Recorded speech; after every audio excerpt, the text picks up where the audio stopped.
Hello दोस्तों। आज हम लोग स्टडी करने जा रहे हैं ड्यूरेबल फंक्शंस के बारे में। ओके।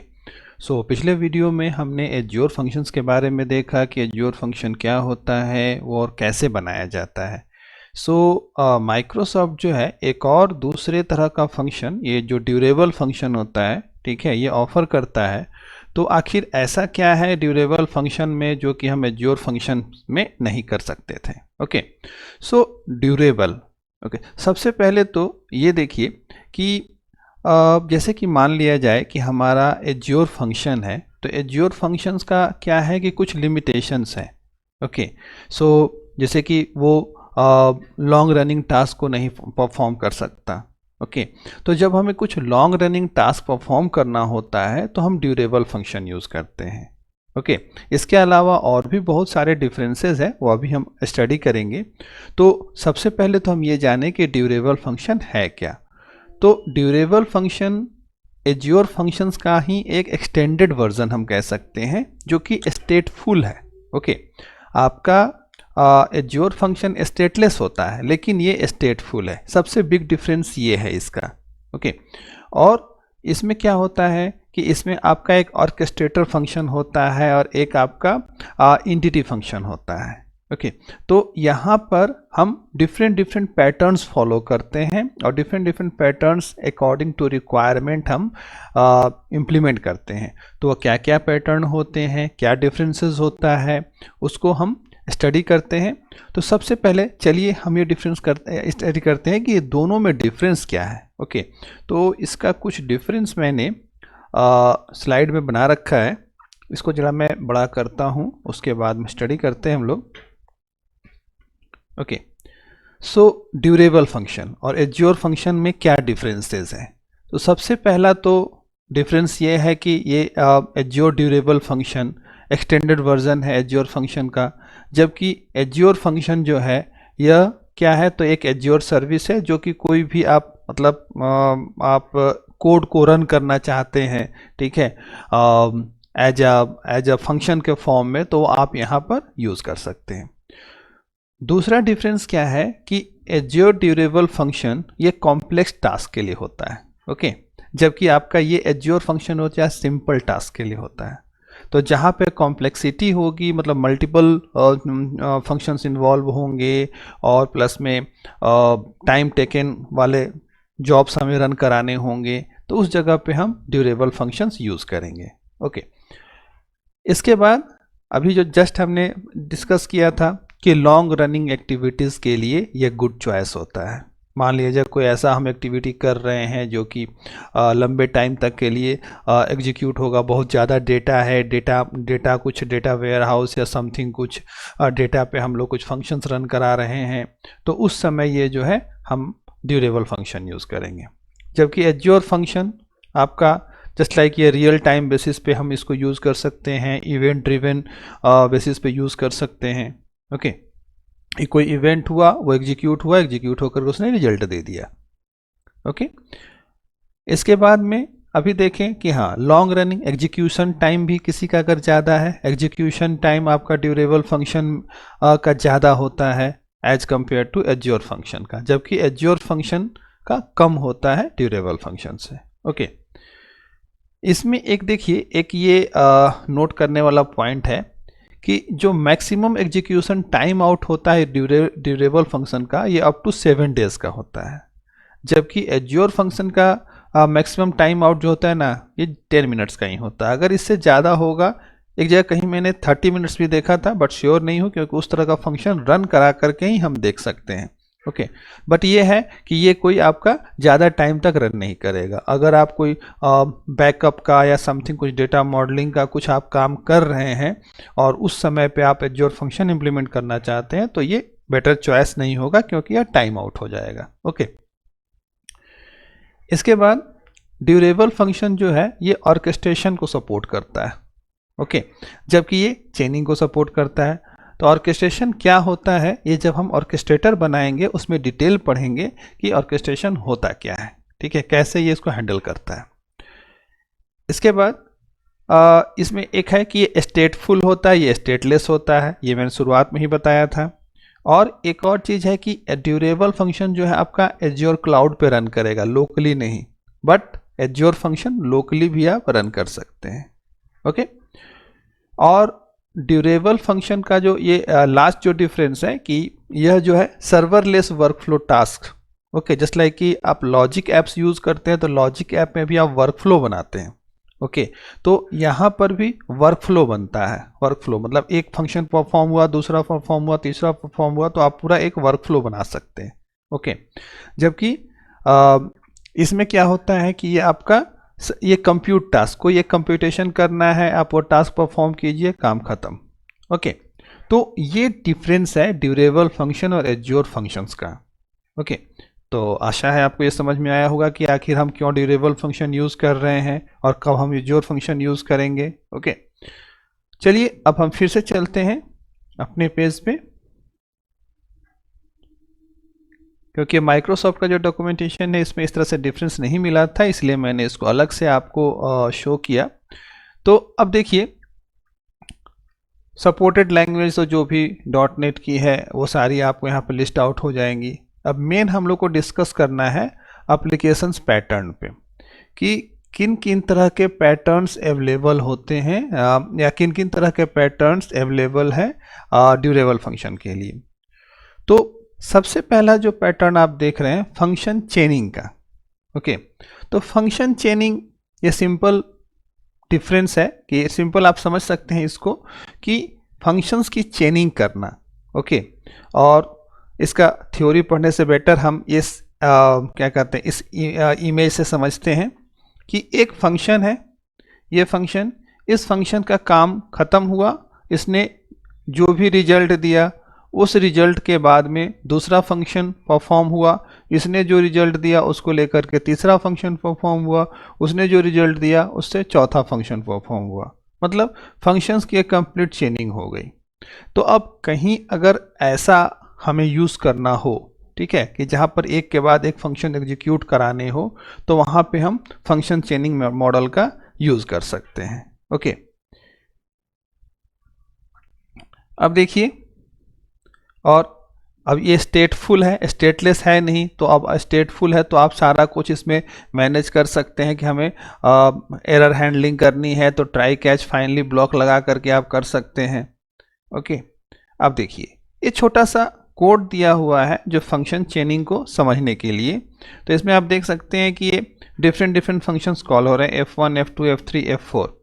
इसमें कोई पैरामीटर पास नहीं हुआ, इसमें से जो रिजल्ट आया x वो इसमें पास हुआ, y यहाँ जो दूसरे से y जो रिजल्ट आया उस तीसरे में पास हुआ, यहाँ से z आया, z फिर चौथे में पास हुआ, फाइनली इसने रिटर्न किया। ओके, तो अब ये इस तरह से अगर फंक्शन चेनिंग हमें इम्प्लीमेंट करना हो तो हम इस तरह से इम्प्लीमेंट कर सकते हैं। ओके, तो जैसे कि सिंपल आप क्या है कि आप डिफरेंट जैसे कि अब आपको पढ़ाया गया कि इफ़ क्या होता है, फॉर लूप क्या है, वाइल लूप क्या है, तो आप क्या करते हैं, अब ऐसा तो नहीं कि हर जगह पे फॉर लूप ही लगा देते हैं, ठीक है, जहाँ पे देखते हैं कि जहाँ पे कौन सा लूप सुटेबल है वहाँ पे लगाते हैं। इस तरह से जब आपके पास केस स्टडीज आएंगे तो उन केस स्टडीज पे आप देखेंगे कि हमें कौन सा फंक्शन लगाना है।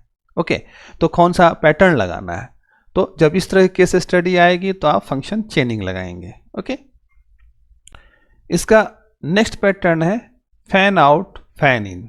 ओके, तो यहाँ पर भी आप अगर इस इमेज समझने की कोशिश करें, ठीक है, तो यहाँ पे तीन फंक्शंस आपको दिए हुए हैं। फंक्शन 1 एग्जीक्यूट हुआ, इसका जो रिजल्ट आया उस रिजल्ट से पैरेलली आपका तीन फंक्शन आपको यहाँ पे दिख रहे हैं, जो F2 है, ये तीन एग्जीक्यूट हो रहा है, यानी मल्टीपल फंक्शंस एग्जीक्यूट हो रहे हैं। फिर ये मल्टीपल फंक्शंस का जो रिजल्ट आएगा वो रिजल्ट से फिर फाइनल फंक्शन जो है एग्जीक्यूट होगा। ओके, तो अब यहाँ पर क्या है कि अगर ये फंक्शन एग्जीक्यूट हो गया, इसने अपना रिजल्ट दे दिया, तो ऐसा नहीं है कि ये आगे एग्जीक्यूट कर देगा, ये तब तक वेट करेगा जब तक कि ये तीनों फंक्शन एग्जीक्यूट हो करके इसको अपना रिजल्ट ना दे दें, और जब ये तीनों एग्जीक्यूट करके रिजल्ट देंगे तभी जा करके ये अपना फाइनल फंक्शन एग्जीक्यूट करेगा। ओके, तो इस तरह का अगर कोई हमारे पास रिक्वायरमेंट होगा तो हम fan out fan in pattern का यूज कर सकते हैं। ओके, आइए इसका कोड स्नैप देखें। कोड स्नैप में क्या है इसका, यहाँ पर आप देखेंगे कि एक जस्ट लाइक ये बैच बना हुआ है और यहाँ पे फंक्शन f1 जो है एग्जीक्यूट हुआ, पैरामीटर्स में कुछ नहीं पास किया गया। और फिर इसमें जो है पैरेलल टास्क बनाया गया और ऐड किया गया f2 में। ये इसका आउटपुट डालते हुए इसका आउटपुट डाला, ठीक है। जो भी यहाँ पर वर्क बैच जो है, जो यहाँ रिजल्ट आया हमारे पास, उस रिजल्ट वर्क बैच का जो भी लेंथ है, 2 है, 3 है, कितना है, ठीक है, उन सभी के अकॉर्डिंग यहाँ पर 1 बाय 1 लूप चला करके भेज रहा है और ये यहाँ पर इसको एग्जीक्यूट कर रहा है और ये टास्क क्रिएट हो रहा है। ऐसा नहीं कि एग्जीक्यूट कर रहा है, ये सब टास्क क्रिएट कर रहा है।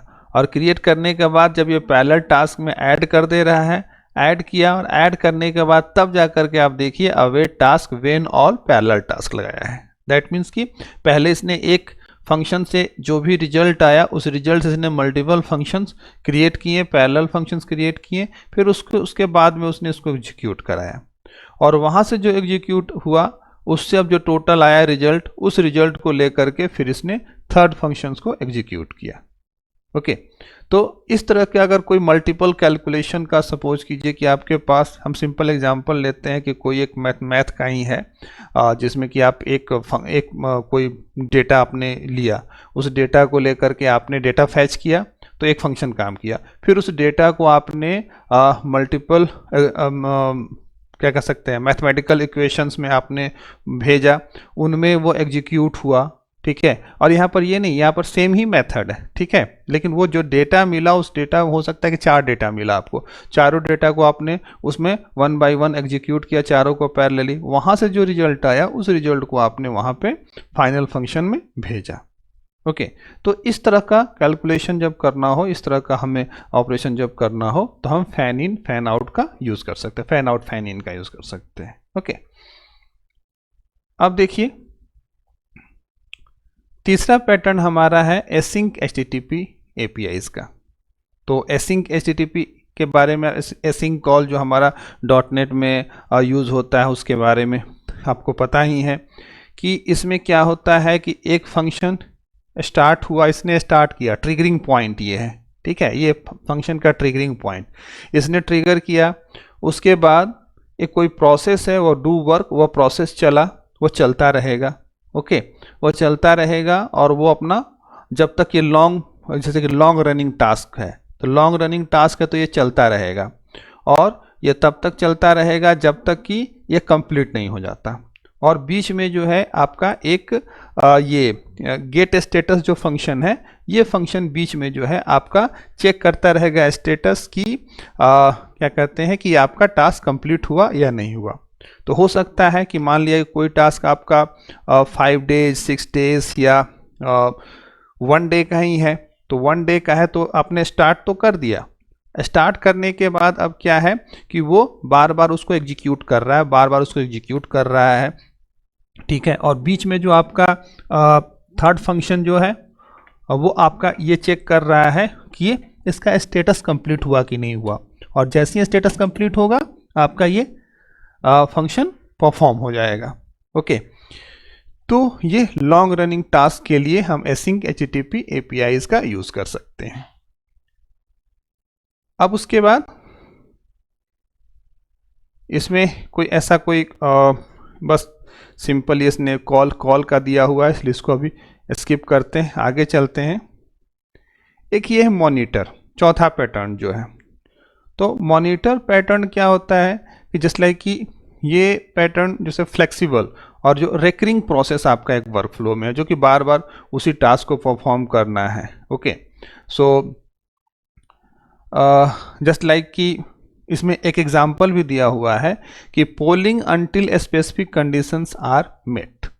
ओके, तो कोई पोलिंग कर रहे हैं हम लोग, जो कि कोई कंडीशन लगा, जब तक ये कंडीशन नहीं हो जाता तब तक आप चलाते रहो, या जस्ट लाइक वाइल लूप कि जब तक कंडीशन सही नहीं होता है तब तक ये करते रहो, ठीक है। तो उस सिचुएशन में हम इसको यूज़ कर सकते हैं। ओके, तो क्या होता है कि कभी कभी जैसे कि मान लिया टाइमर ट्रिगर जैसे कि इसने यूज़ किया, you can use a regular timer trigger to address a basic scenario.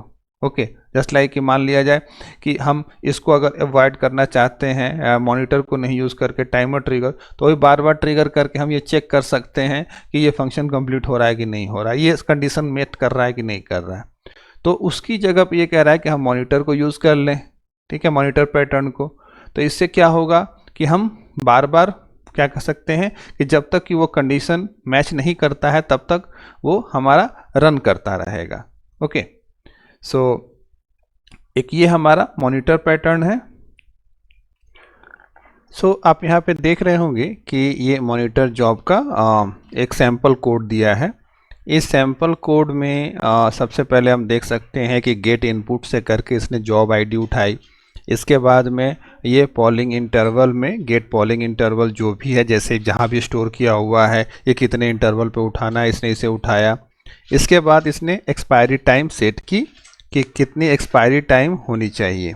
Okay, अब उसके बाद इसने करेंट यूटीसी जो डेट टाइम है वो और एक्सपायरी टाइम, इन दोनों के बीच में इसने वाइल लूप लगाया। और अब आप देख सकते हैं कि हमेशा ये जॉब स्टेटस गेट कर रहा है और ये गेट जॉब स्टेटस नाम के फंक्शंस को कॉल कर रहा है। ओके, जॉब आईडी के साथ में कि ये कब क्या आ रहा है। अगर इसको कंप्लीटेड स्टेटस मिल जाता है तो सीधे ये अलर्ट सेंड करता है और ब्रेक कर जाता है। अगर ये स्टेटस नहीं मिलता है तो ये क्या करता है उसमें कि अगेन वो जो इसका करेंट यूटीसी डेट टाइम होता है उसमें सेकंड्स में पॉलिंग इंटरवल को ऐड करता है और फिर उसके बाद में क्रिएट टाइमर करता है और फिर अगेन ये लूप चलता है।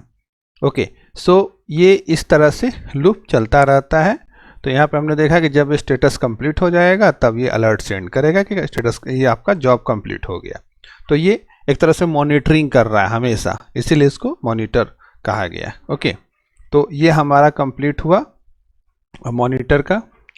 अब इसके बाद में नेक्स्ट जो हमारा आता है पैटर्न 5वां, ये है ह्यूमन इंटरेक्शन। तो अब यहाँ पे आप देख सकते हैं कि सीधे आपको ह्यूमन के बारे में कहा है कि ह्यूमन इंटरेक्शन इसमें होता है। ओके,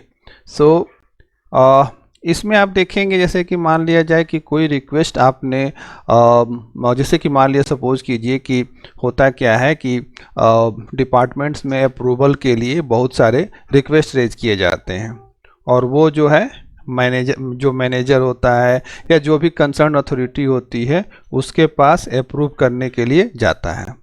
ओके, सो एक टाइम इंटरवल होता है कि इस टाइम इंटरवल में जो है आपको इसको अप्रूव करना है।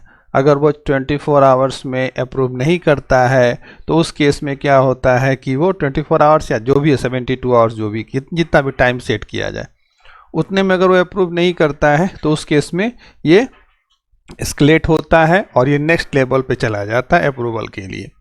और वही अगर ये अप्रूव हो गया तो फिर ये प्रोसेस अप्रूवल हो जाता है। ओके, तो यहाँ पे आपने देखा कि बीच में ह्यूमन आया। ओके, इसीलिए इसको ह्यूमन इंटरेक्शन कहा गया है। ओके, ह्यूमन इंटरेक्शन पैटर्न है ये। अब अगर इसमें हम आगे चलें देखें, इसका भी एक code block sample code block दिया गया है अप्रूवल वर्कफ्लो का। इसमें आप देखिए कि शुरुआत में ही रिक्वेस्ट अप्रूवल ये जो है कॉल किया गया और उसके बाद में यहाँ पर टाइम आउट का अपना जो है एक यूजिंग टाइम आउट लगाया गया है कैंसिलेशन टोकन सोर्स के साथ में और यहाँ पे आवर्स ऐड कर दिए गए 72 आवर्स। ओके, और एक क्रिएट टाइमर कर दिया गया। अब ये टाइमर चलता रहेगा। ठीक है, अप्रूवल इवेंट में अब यहाँ पे अप्रूवल इवेंट इस मेथड को कॉल कर दिया गया और वेट फॉर लगा दिया गया कि वेट करो, कब तक आपको वेट करना है। तो यहाँ पर आप देखिए कि जो आपका अप्रूवल है अप्रूवल और इसमें देख सकते हैं कि जो ड्यूरेबल टाइम आउट है वो भी डाला गया है और ये तब तक चेक करता रहेगा और जैसे ही इसका उतना टाइम हो जाएगा अगर उस टाइम के बीच में अगर उसका कोई भी एक्शन उस पर होता है अप्रूवल रिजेक्शन जो भी होता है, ऐसे रिजेक्शन का कोड नहीं है, केवल अप्रूवल का ही कोड है इसमें। तो जो भी होगा हो सकता है कि प्रोसेस से अप्रूवल में ही दोनों कोड लिखा हो इसका। तो जैसे ही आपका ये अप्रूव होगा ये प्रोसेस अप्रूव या रिजेक्ट होगा, ये प्रोसेस यहाँ पे चल जाएगा। और अगर ये इस टाइम इंटरवल में नहीं होता है तो इस केस में वेट टाइम जैसे ही ख़त्म होगा और वो नहीं अप्रूव होगा, इसके बाद में ये चला आएगा और आकर के ये एस्केलेट पे चला जाएगा। ओके, सो ये आपका हो गया ह्यूमन इंटरेक्शन का। सो ये लास्ट पैटर्न हमारा एग्रीगेटर पैटर्न है। एग्रीगेटर पैटर्न आपका स्टेटफुल एंटिटीज के लिए एक तरह से है, और एग्रीगेटर कहने का मतलब ही हमारा होता है क्या, कि जो एग्रीगेट करेगा। एग्रीगेट करेगा मतलब जो सम करेगा। ओके, सो इसमें क्या होता है कि जैसे कि डिफरेंट डिफरेंट सोर्सेज से डेटा कलेक्ट हो रहा है, तो उस टाइम पे ये क्या होता है कि ये एक टाइम इंटरवल तक डेटा पूरा डिफरेंट डिफरेंट सोर्सेज से आएगा और उस डेटा को कलेक्ट करेगा, और कलेक्ट करने के बाद में उसको एग्रीगेट करेगा। ओके, सो एक तरह से हम ये कहें कि इस पैटर्न में एक थोड़ा सा और हम ये देखें, जस्ट लाइक कि इसमें, हाँ, तो अब क्या है कि अब मान लिया जाए कि एक एग्रीगेटर है, ठीक है। एग्रीगेटर अगर है तो अगर ये हमें डिफरेंट डिफरेंट सोर्सेज से डेटा मिल रहा है, तो कभी ना कभी तो कोई ट्रिगरिंग पॉइंट होना चाहिए, जिस ट्रिगरिंग पॉइंट पे तो हम यहाँ पे एक टाइमर बेस्ड ट्रिगर भी लगा सकते हैं कि उस टाइमर बेस्ड ट्रिगर पे ये क्या करेगा कि वो पूरे डेटा को कंसोलिडेट करेगा। ओके, सो यहाँ पर हम एक इवेंट या टाइमर बेस कहा जाए, कोई भी इवेंट कहा जाए, कोई एक इवेंट क्रिएट करना पड़ेगा जिससे कि ये काम करेगा। नहीं तो फिर ये क्या होगा कि ये फिर डेटा कलेक्ट करता रह जाएगा, ठीक है, एग्रीगेट करेगा ही नहीं। तो कम से कम इसे बताना होगा इस फंक्शन को कि आपको एग्रीगेट कब करना है। ओके, अगर हम इसका एक सैम्पल कोड जो यहाँ दिया हुआ है, इस कोड को देखें तो जस्ट लाइक ये काउंटर की तरह ही है। ये क्या कर रहा है, गेट स्टेट से करंट वैल्यू उठा रहा है और फिर करंट वैल्यू ये चेक कर रहा है कि क्या है, ठीक है, ऐड है कि रीसेट है कि गेट है। ओके, सो जैसे ही इसको करंट वैल्यू ऐड मिलेगा, ये पूरे डेटा को कंसोलिडेट कर देगा, ठीक है, या नहीं तो उसको हमेशा गेट मिलता रहेगा तो वो करंट वैल्यू को ही रिटर्न करता रहेगा। ओके, सो यहाँ पर हमने ये देखा, और साथ ही साथ अब देखिए और भी बहुत सारे एग्जाम्पल इसमें, मतलब एक और सोर्स कोड का दिया हुआ है, ठीक है। तो फिलहाल हमने इसमें ये टोटल बिलिंग विलिंग का भी है, इसको बिलिंग को हम छोड़ देते हैं फिलहाल जो है हमने ये देखा कि हमारे टोटल ये जो पैटर्न है इसके जो दिए हुए वो 6 पैटर्न है। 6 पैटर्न में कहाँ कहाँ हम किसको किसको यूज़ करेंगे इस चीज़ को हमने देखा। ओके, सो नेक्स्ट वीडियो में हम ये देखेंगे कि हम ड्यूरेबल फंक्शन कोई एक प्रैक्टिकल बना करके देखेंगे कैसे बनता है। ओके, तब तक के लिए थैंक यू दोस्तों।